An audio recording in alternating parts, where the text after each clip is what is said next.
भारत का चंद्रयान-3 मिशन चांद को फतह करने के लिए रवाना हो चुका है।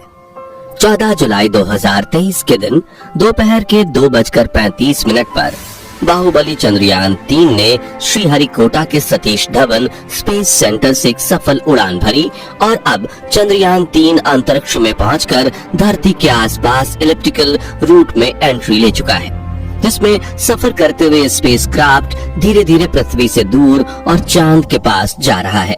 लेकिन अब इसका आगे का सफर इतना आसान नहीं होने वाला और इस सफर में सबसे मुश्किल है इसका आखिरी पड़ाव, जिसमें ये 23 या 24 अगस्त के दिन चांद के दक्षिणी ध्रुव पर सॉफ्ट लैंडिंग करने की कोशिश करेगा। और इसी प्रयास में साल 2019 में चंद्रयान-2 का मिशन असफल हुआ था। तो अब सवाल आता है कि आखिर क्यों चांद पर जाना इतना भयानक है और नासा के वैज्ञानिकों ने चांद पर ऐसा क्या देखा कि 70 दशक में चांद पर जीत हासिल करने वाले नासा ने अचानक से अपने सारे मून मिशंस बंद कर दिए। इस वीडियो में हम चांद से जुड़ी इन्हीं रहस्यमयी बातों से पर्दा उठाएंगे, साथ ही आपको चंद्रयान-3 के बारे में भी कुछ नया और अनोखा बताएंगे, तो पूरा वीडियो देखिएगा। दोस्तों, सतह से चंद्रमा की पूरी तरह से गोलाई दिखाई देती है, लेकिन वास्तव में चांद भी पृथ्वी की तरह अंडाकार है। चांद की सतह पर बेहद स्थिर और हल्का वायुमंडल मौजूद है। ये तो आप जानते ही होंगे कि साल 2009 में चंद्रयान-1 मिशन ने चांद पर पानी की खोज की थी, लेकिन आपको बता दें कि चांद की सतह पर पानी लिक्विड फॉर्म में मौजूद नहीं है, बल्कि इसके बड़े बड़े और बेहद ठंडे क्रैटर्स बर्फ के रूप में मौजूद है। साथियों, चांद से जुड़ी ये रहस्यमयी बात ये भी है कि स्विट्जरलैंड की यूनिवर्सिटी ऑफ बेसल ने अपने एक अध्ययन में ये बात खोज निकाली थी कि चंद्रमा पृथ्वी पर रहने वाले लोगों की नींद पर भी असर डालता है। कहा जाता है कि जहां अमावस के दिन लोग काफी अच्छी नींद कर पाते हैं, वहीं पूर्णिमा पर उन्हें कम नींद आती है। हालांकि विज्ञान ने इस बात को पूरी तरह से एक्सेप्ट नहीं किया और आज भी कुछ वैज्ञानिक इस बात पर अध्ययन कर रहे हैं।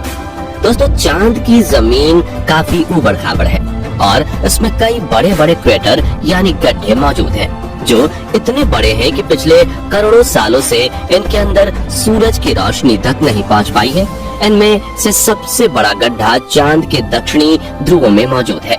एटकिन बेसिन नाम के इस गड्ढे का डायामीटर 2500 किलोमीटर और गहराई तो इतनी ज्यादा है कि इसमें एक के ऊपर एक करके 10 बुर्ज खलीफा समा जाए। जी हाँ, इस गड्ढे की गहराई 8.2 किलोमीटर के आसपास है और ये पूरे सोलर सिस्टम के सभी ग्रहों और ग्रहों में मौजूद गड्ढों में सबसे बड़ा गड्ढा है।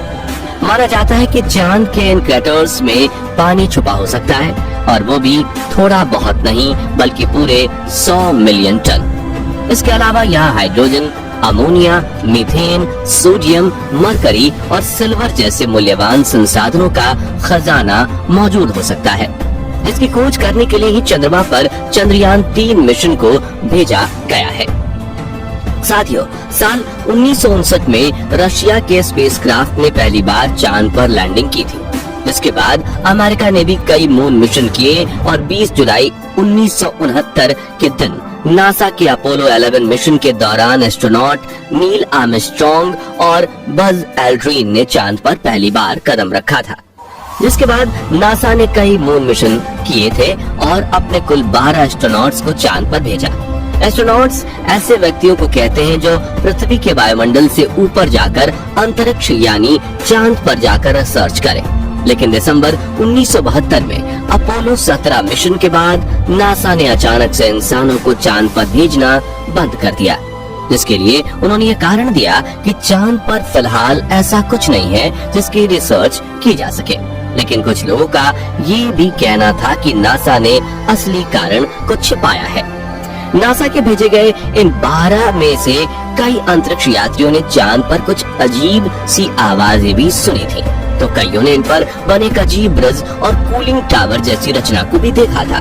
वहीं चांद की खोज में वैज्ञानिकों को एक सैटेलाइट डिश जैसी रचना भी दिखी थी और वैज्ञानिकों के मुताबिक इसका अपने आप बनना नामुमकिन है। हालांकि नासा ने कभी इस बात पर आधिकारिक बयान नहीं दिया था, लेकिन नासा के वैज्ञानिकों ने कई बार ये कबूला कि चांद पर एलियन का बसेरा हो सकता है। खैर, चांद पर एलियन हो सकते हैं या नहीं, इस बारे में अपनी राय हमें कमेंट में आप बता सकते हैं। फिलहाल यहाँ सबसे ज्यादा गौर करने वाली बात ये है कि ये सभी मिशन चांद के उत्तरी ध्रुव पर किए गए थे, जहाँ पर लैंडिंग करना चांद के दक्षिणी ध्रुव के मुकाबले काफी ज्यादा आसान माना जाता है। लेकिन साल 2019 में भारत के चंद्रयान 2 ने चांद के दक्षिणी ध्रुव पर सॉफ्ट लैंडिंग करने की कोशिश की थी और अपने इस प्रयास में चंद्रयान 2 का लैंडर विक्रम बुरी तरह से असफल हुआ था। लेकिन आखिर चांद का दक्षिणी ध्रुव इतना खतरनाक क्यों है, आइए जानते हैं। सबसे पहले तापमान की बात करें तो चांद के दक्षिणी ध्रुव में कई ऐसे बड़े बड़े गड्ढे यानी क्रैटर्स हैं जहां करोड़ों सालों से सूरज की धूप नहीं पहुंची, और सूरज की धूप न पहुंचने का सीधा सीधा मतलब है तापमान का ठंडा होना। इसलिए कई बार दक्षिणी ध्रुव का तापमान -230 डिग्री सेल्सियस तक पहुंच जाता है। ऐसे में किसी भी इंसान का स्पेसक्राफ्ट से बाहर निकलना तो छोड़ो, खुद स्पेसक्राफ्ट के लिए भी ऐसे वातावरण में काम करना मुश्किल है। इतने कम तापमान में कई बार स्पेसक्राफ्ट पर लगे इंस्ट्रूमेंट चलना बंद हो जाते हैं। वहीं सूरज की रोशनी न पड़ने की वजह से चांद के दक्षिणी ध्रुव के कई हिस्सों में काफी ज्यादा अंधेरा है। इस वजह से चांद के ऑर्बिट में घूम रहे नासा, रशिया और इसरो के ऑर्बिटर्स भी वहां के काफी हिस्सों को ठीक से नहीं देख पाए। यानी कि उन हिस्सों में क्या हो सकता है ये किसी को नहीं पता। ऐसे में वहां जाना सबसे बड़ी चुनौती है।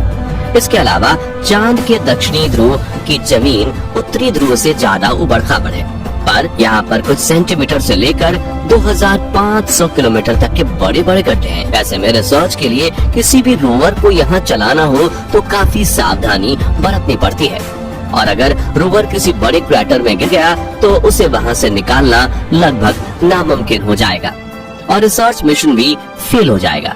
इस बात को ध्यान में रखते हुए इसरो ने चंद्रयान 3 के प्रज्ञान रोवर में सेंसर्स और नेविगेशन कैमरास लगाए हैं। अब सवाल आता है कि चंद्रयान 2 का विक्रम लैंडर चांद की सतह पर सॉफ्ट लैंडिंग करने में क्यों फेल हुआ था। तो बता दें कि इसरो के मुताबिक धरती से चांद की दूरी करीब 3,84,400 किलोमीटर है। ऐसे में इतनी दूरी पर लैंडर से डीप स्पेस कम्युनिकेशन बनाए रखना काफी मुश्किल होता है, क्योंकि इतनी दूरी पर रेडियो सिग्नल्स वीक हो जाते हैं और एंटेना से बहुत ज्यादा बैकग्राउंड नॉइज आता है। साथ ही अपनी कक्षीय गति यानी कि ऑर्बिटल मोशन की वजह से चांद लगातार अपनी पोजीशन बदलता रहता है।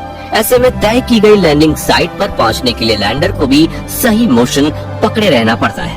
इसके अलावा चांद पर पृथ्वी से कम ग्रेविटी है, बहुत पतला वातावरण है। साथ ही चांद के दक्षिणी ध्रुव में काफी बड़े बड़े पत्थर और गड्ढे होने के साथ धूल भी उड़ती है, और ये सभी कारण किसी भी लैंडर को लैंडिंग करने में काफी चैलेंजेस देते हैं। और पिछली बार चंद्रमा की सतह से 2.1 किलोमीटर पर चंद्रयान 2 के लैंडर से इसरो का संपर्क टूट गया था, और इन्हीं में से किसी एक कारण की वजह से वो चांद की सतह पर क्रैश लैंडिंग करके तबाह हो गया था।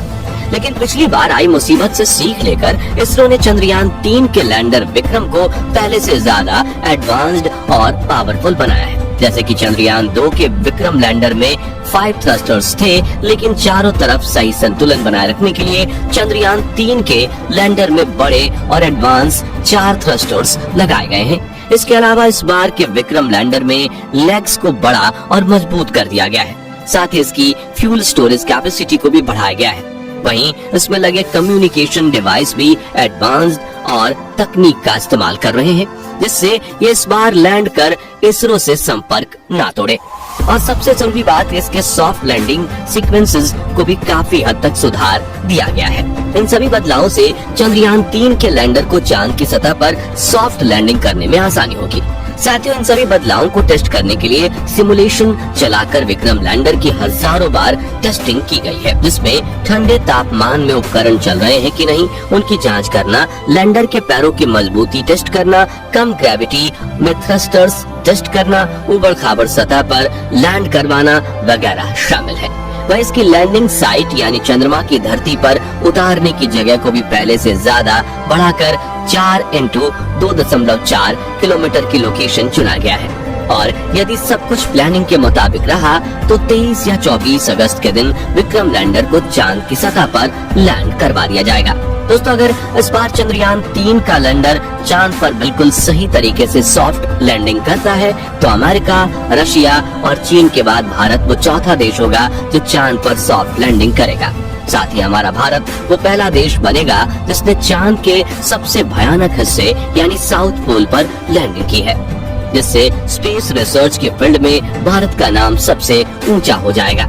तो साथियों, अगर आप भी हमारी तरह यही चाहते हैं कि चंद्रयान 3 मिशन में भारतीय स्पेस एजेंसी इसरो को अपार सफलता प्राप्त हो तो कमेंट बॉक्स में इसरो को अपनी दुआएं जरूर दीजिए। साथ ही जानकारी पसंद आई हो तो वीडियो को लाइक शेयर जरूर कीजिए और चंद्रयान 3 मिशन से जुड़ी हर पल की खबर पाते रहने के लिए हमारे चैनल को सब्सक्राइब करके बेल आइकन जरूर प्रेस कर दीजिए। धन्यवाद।